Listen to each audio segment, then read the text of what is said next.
Hey podcaster, I'm Tim Walberg, your podcast performance coach, with another actionable tip so you can grow your authority and convert with ease.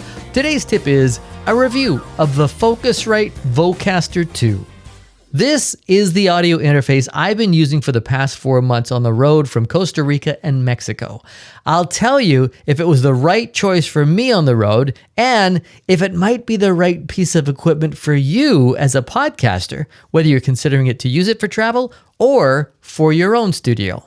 So the Vocaster Two from Focusrite is an audio interface. If you're unfamiliar with the term audio interface or not sure what it means, basically it's a little console you plug your mic into and then you connect that to your computer through a USB port.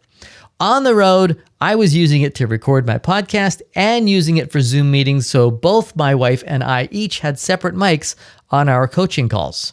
I needed a new interface because my Focusrite Scarlett 2i2, the interface I had for years, just failed on me one day. It died, it croaked, it kicked the bucket. So I was a little gun shy, jumping right back into bed with Focusrite.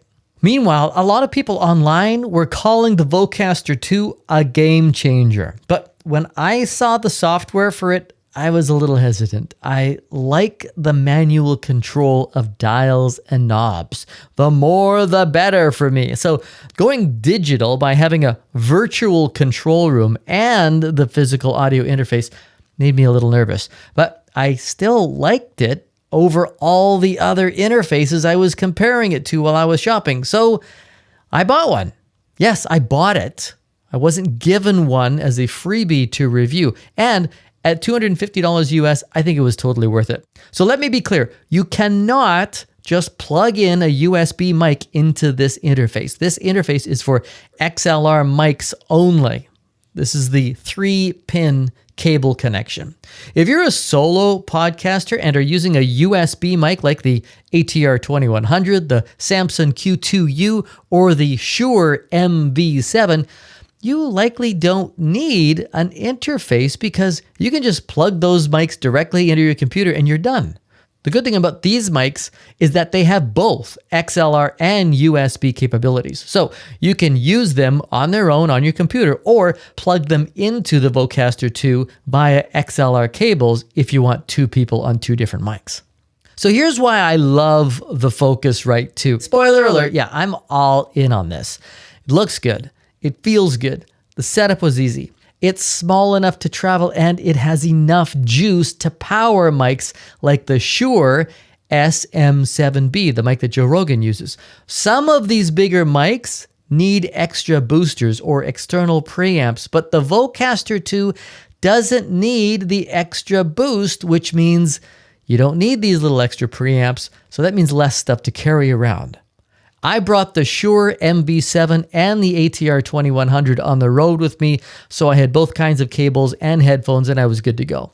Now, anytime you change software or hardware, or really anything for that matters, there's an adjustment period, and you're kind of like, I don't like this. It's different. Why can't things be the same? It was easy back then. Now I got to make all these changes. It took a few goes to really get used to using it and feeling super comfortable with it, but there were other reasons why I stuck with it. Features like a tactile mute button with a light on it. I use this mute button all the time and I love it. Separate headphone jacks and volume controls for you and your guest or co-host. Other features that can help podcasters sound better are baked in EQ settings. You have 4 presets to choose from: clean, warm, bright, and radio. These enhancements can help if you have a voice that cuts. You might want to use the warm setting to round things out, or if you have a dull voice, you can liven it up with the sparkle of the bright setting. Most of the time, you'll choose the one that best suits your voice and leave it alone. You might play around if your environment changes, so it's nice to have these options. But the one big feature that I didn't use at the beginning, but I use almost every time I'm about to press record now, is the auto gain. I used to always like setting my own gain or input level myself. I knew my volume and I would basically set it and forget it. But the fact that this Vocaster series of interfaces don't have numbers or notches on the main input dial is a little frustrating. It's hard to know exactly where your input is set.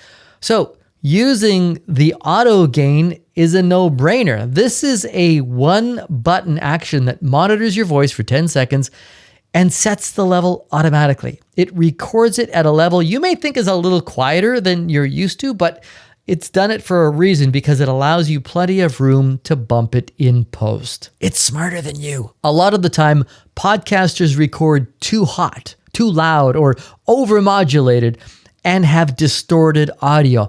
You can't fix that. It's clipped. It's unrepairable. So the auto gain feature is a foolproof way to get clean audio every single time. Listen to my shit in, shit out episode number 20 if you want to hear more about the importance of this. And the Vocaster actually has a couple of more features worth noting, like a place to plug your speakers into if you're using monitors for playback. I do this for my home studio. It allows for loopback audio if you're recording on the fly and talking over the music. It has a camera output to use your mic while shooting on a DSLR, for example, which I love. And you can connect your phone via cable or Bluetooth to connect to guests or play sound effects or music from your phone. Now, this isn't something that I would ever use because I always connect with others over a platform like Riverside or Squadcast or Zencaster. So, to recap, the Vocaster 2, the pros, I love this thing. I really do. The size, the design, the feel and touch, separate controls for each host or guest. You can use it as your studio console because of its playback capabilities and speaker output. You can use it for video. You can connect your phone to it. And you have auto gain and EQ enhancement presets. The only negative, the only con for me was the software, but that was just something you need to get used to and get familiar with. It's not hard, it's not difficult or complicated to understand, but sometimes you may press the wrong button or setting when you're starting out. It just takes some time to connect the on-screen control room to the physical console in front of you. But you'll get over it the more you use it. So without a doubt, the Vocaster 2 is my new favorite podcast tool and was definitely worth its weight, which was actually less than £1, in my suitcase. It also allowed me to keep the high audio quality you're used to hearing without complicating my production process or reducing my beach time. And I hope that's just the tip you need. If you're being held back by podcast tech, whether you're just getting started, expanding, or taking it on the road, let me save you 5 days of YouTube rabbit holing. You just need help making a decision. Let's get you that clarity in a free 15-minute coaching call. I can help you get moving forward again.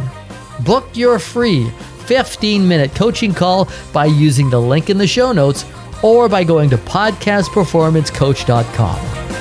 I'm Tim Walberg. See ya!